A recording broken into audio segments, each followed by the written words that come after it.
Just start by introducing her. Her name is Carrie Lukas. She has been on the show, I think, once before, and she is the president of the Independent Women's Forum, a fabulous organization. I'll let her tell you a little bit more about it. Independent Women's Forum is just a great group that speaks up for the conservative side on issues for women. They have fabulous research and papers and presentations.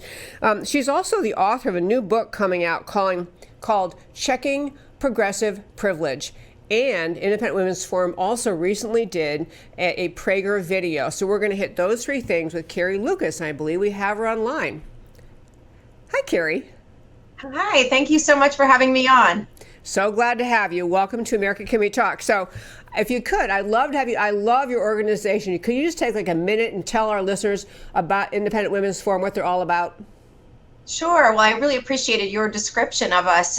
We are a group of independent women who believe in greater freedom and want to defend America, the constitutional system, and really bring a diverse point of view. So much of the media makes it seem as though leftist groups all speak for women, and we know that's not true. That there's a lot of women out there who support a different view of government and a different idea of what of freedom and what opportunity is supposed to mean. So we speak up for women who share these beliefs. Love that. I have a great website. I'll tell my listeners, I mentioned it numerous times, but IWF.org. Full of research, well-reasoned arguments. It's fabulous. So I'm going to jump right in, though, and talk about your Prager video. The Prager videos are become famous in part because there is some effort to censor some of them, but Prager videos are short little, I don't know what the maximum length is, 8 or 10 minutes, but short little videos, usually featuring someone who is prominent, articulate, and laying forth a conservative view. I want to play just one little segment from the IWF Prager video. It happens actually to feature Heather Higgins, who is she's the CEO, I think, of IWF. And then we have Carrie Lukas ask you some questions about it. I want to play one little segment of what Heather had to say in the Prager video. We hear a lot about the Year of the Woman, the Women's March, and the war against women. But if the major media, the New York Times, the Washington Post, CNN, CBS, and others, were more interested in accuracy than advocacy, it would be that they are promoting the Year of the Leftist Woman, or the Leftist Women's March. The major media like to pretend that all women think alike and that conservative women are just the exception that proves the rule. But according to a 2018 Pew Research study, about a third of women are Democrats, a little less than a third are Republican, and a little more than a third are independents. So if there are all these conservative women around, how does the media make it seem like they barely exist? They use 3 strategies. And that's what I want to turn to. I cut it off there because I want to turn back to Carrie Lukas, who is with us on screen.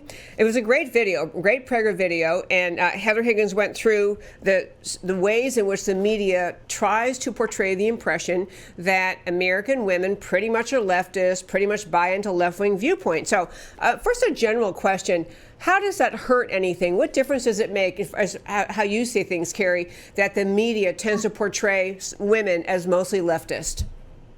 I think it's one of those things that conservatives have long talked about, this idea of a liberal media bias, but we kind of were dismissed by it, or it was this idea that we were almost whining about it. But I think that increasingly people are starting to recognize that this kind of marginalization of conservatives and this almost the demonization in many ways, it has lasting impacts, and it's not just harming conservatives, it's harming everybody. It's making our politics much worse. To start with, when you think about women out there, especially young women who are just kind of newly coming into being aware of political topics, if they do have some conservative instincts, I think this lack of presentation of conservatives, or this idea that everybody who's normal, everybody who's cool is on the left, it makes it much less likely that those women are going to want to participate and speak out or get involved.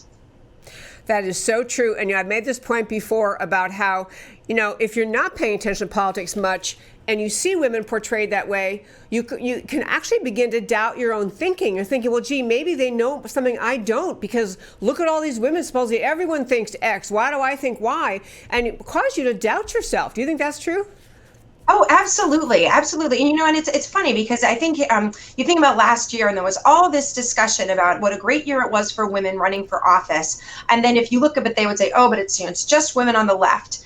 but as if, and it's disappointing. You look at the number of female Republicans who have run for office and are in elected office now, and it's very few. But you scratch down a little bit and say, well, why is that? Why is it that there are so many fewer women who are on the conservative side who are running for office? And one reason is clearly that they're treated so poorly in the press. You look at how the press is just absolutely vicious against women who've been serving in the Trump administration. They're denigrated on TV. The people are constantly making fun of them. Women who run for Congress or put in leadership positions in the Senate or in Congress, it's very much considered, it's brushed off as window dressing. It's not deserved, you're just a token. Conservative women are treated terribly. So it's really no wonder that there are fewer conservative women who want to get involved. And we all know, I kind of reject this old idea of tokenism where we need to have women representing us. I don't believe that's true. But I want good people, and there's a lot of good women out there who should be getting involved. So this harms everybody. If the media is honest, if they actually want more women to be in elected positions and to be more participatory, then they need to start treating conservative women more fairly. I could not agree more. I love what you're saying. I want to go through very quickly the 3 strategies, at least in your Prager video, that Heather Higgins, we just saw her, she talked about 3 strategies that the left uses, as this mindset of the progressives use to marginalize conservative women. One was, she said, the word omission, just ignore, don't report. And it was a great example because so many people point this out, but glossy magazines, Glamour magazine recognized 200 in the 2018 Women of the Year, and of the political people involved in that, 11 Democrats and 0 Republicans. It could make you think they don't even exist. There aren't even any conservative women out there or Republican women. That was astonishing. I'm glad she gave those numbers.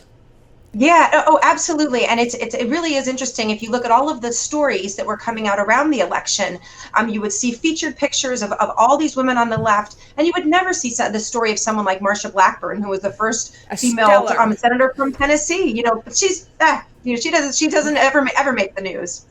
Absolutely true. And you alluded to this, but the second strategy that Heather mentioned in the Prager video is omission, mocking, and labeling. But the mocking thing, I am just astonished that leftists get away with this as much as they do. They mock Sarah Sanders' appearance. They mock Kellyanne Conway's hair, just all sorts of things. And mostly that is pretty taboo in politics to focus on appearance. It's shallow, it's meaningless. But to focus on women's appearance is especially mean-spirited. But Heather was right. The left just takes off after those 2 and others all the time. And aren't you a little bit astonished they get away with that?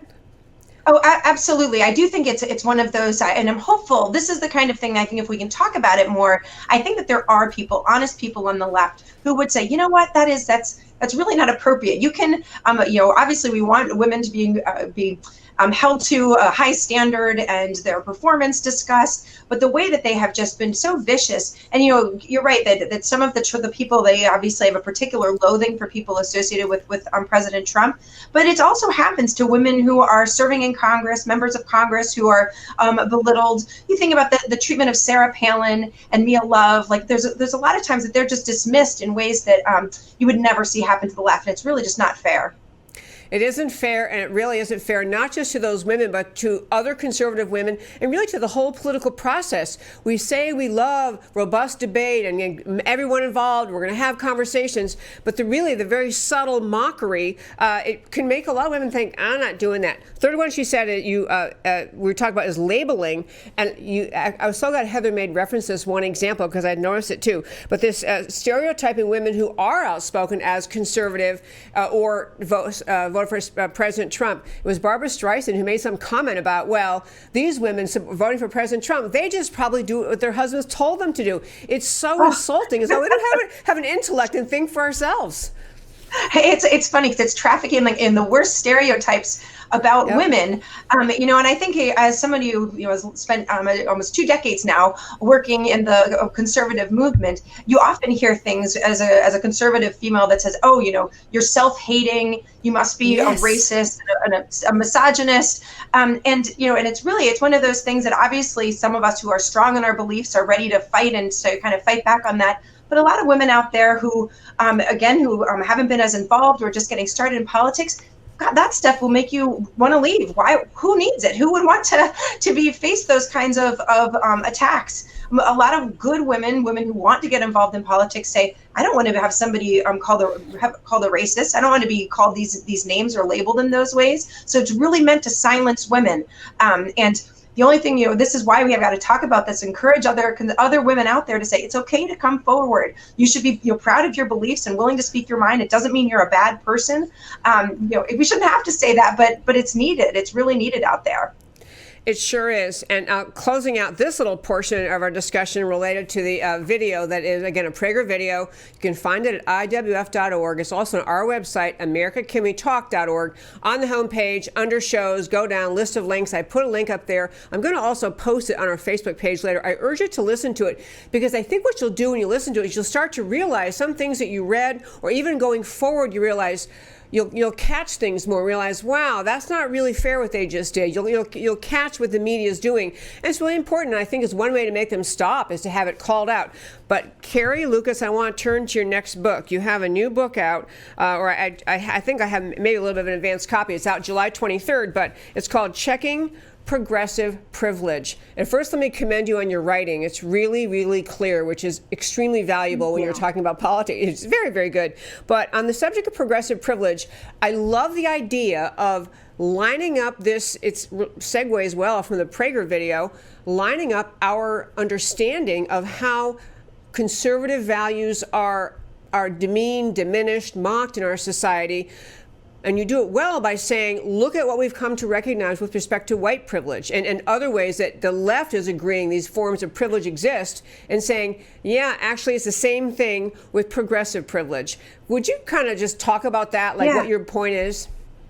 Yeah, and I really enjoyed looking back, because this whole concept of privilege, I think, has become, it's today we almost, I think that a lot of conservatives say, gosh, this is silly and trumped up. But if you looked back, I looked back at some of the history, and the whole modern discussion of progressive privilege began in the late 1980s when a woman, someone who was a women's studies professor, began writing about her experience and wanted to talk about how women were being marginalized. But then in the process of this, she realized that as a white person, all of the privileges she enjoyed as a white person. And it was rather eye-opening, because it shows how much progress we've made in the last 30 years. A lot of the things that she cited, the idea that there's very few, there was a few black characters on television, or when you open a newspaper or saw a magazine, it was all white faces. There was nobody who people of color who are represented on those in textbooks. And today, obviously, that's very different, and that's wonderful progress. You look at kind of this awakening to the idea that, of course, we need to show different representations of not all doctors are white men. We now would think that would be ridiculous today if a doctor show only had white guys on there.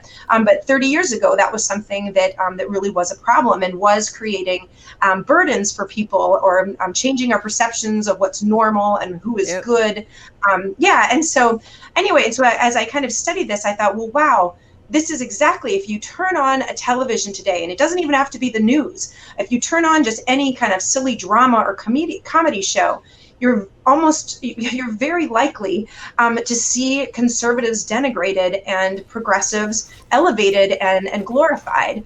And I think this has real implications for how our society is developed, how people want to think about themselves, and really for our political conversations. It's not just hurting conservatives. I really believe that it's hurting our entire political discourse by making people more rancorous, have less more distrust. So I think it's really something that, just as we know that it didn't just progressive or white privilege didn't just hurt those who aren't white, it really kind of closed our eyes to the rich culture and all the people of value around us. In the same way, we're turning off by marginalizing conservatives. We're putting good ideas to the side that really could help us and make us have better conversations and a healthier culture.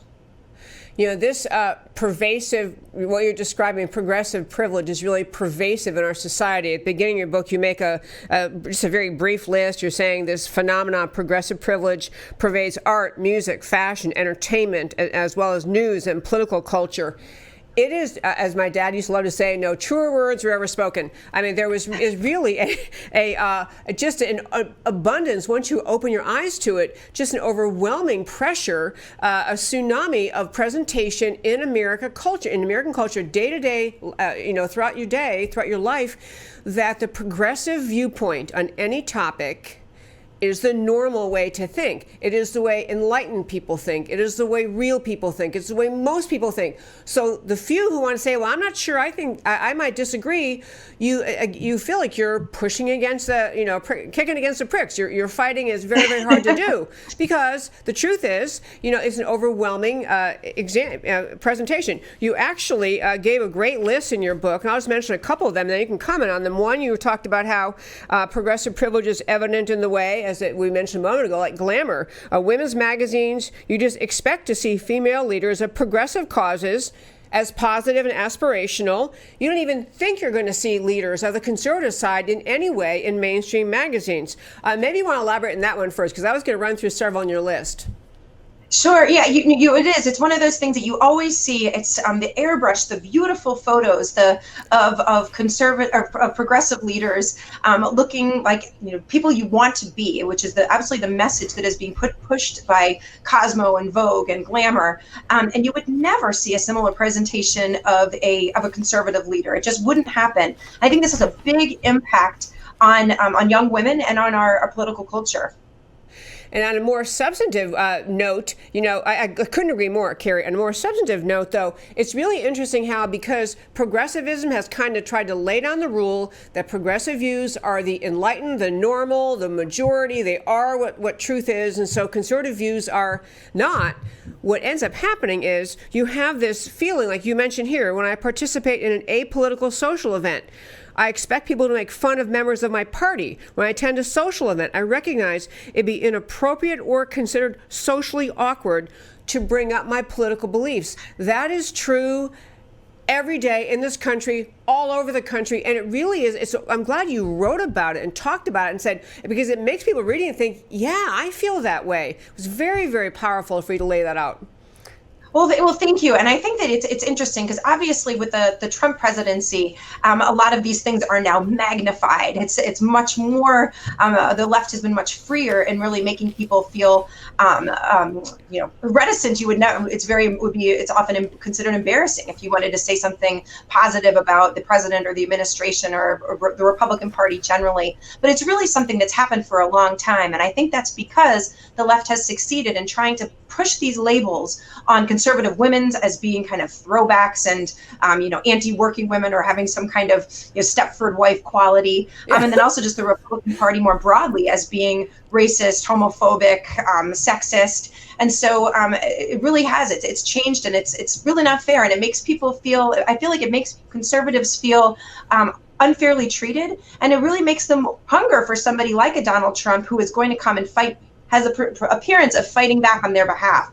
They really wanted someone who's going to speak out against them. So if the left really doesn't like Donald Trump and thinks that he takes it too far, well, one of the reasons why we have President Trump is because of this progressive privilege and how people felt that they'd been under siege for so long.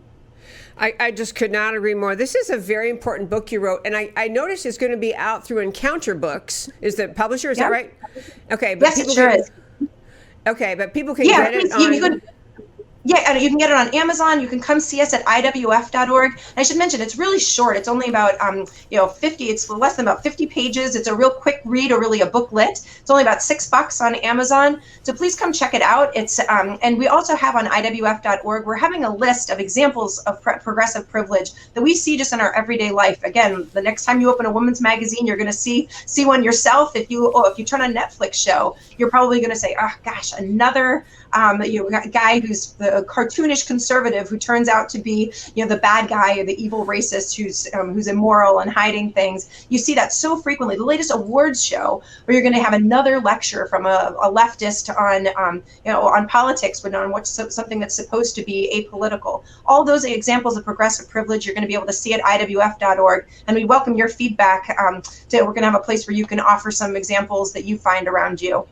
Okay, that would be fun. That would be fun to be participating in creating Exactly. this list, because you have your list here is, I don't know how many pages it is, 5 or 6 pages. Excellent list. Really running through all the examples you had. So, Carrie Lukas, I love your new book. Thank you so much for writing it, and thanks for joining me. And again, if you give our listeners the name of your organization and your website. Chris, yes, please. It's Independent Women's Forum. Please come see us at IWF.org. We're also on Facebook at Independent Women's Forum. And this has been such fun. Thanks for the opportunity. So fun to talk with you. Thank you, Carrie Lukas. And folks, I'm telling you, this book, I really encourage you. I actually was able to get a little bit of an advanced copy, and I was trying to read it on my computer and just and type notes for my questions. There's just so much good in it, I printed out the whole long thing. So you'll love it. And again, these short books making simple points are really helpful to the political cause, and helpful to share with someone you just want to help bring them along. They're not going to read the thick kind of book that I will read, or our listeners will read, but you read something short and get people thinking. So again, great thanks to Carrie Lukas and Independent Women's Forum.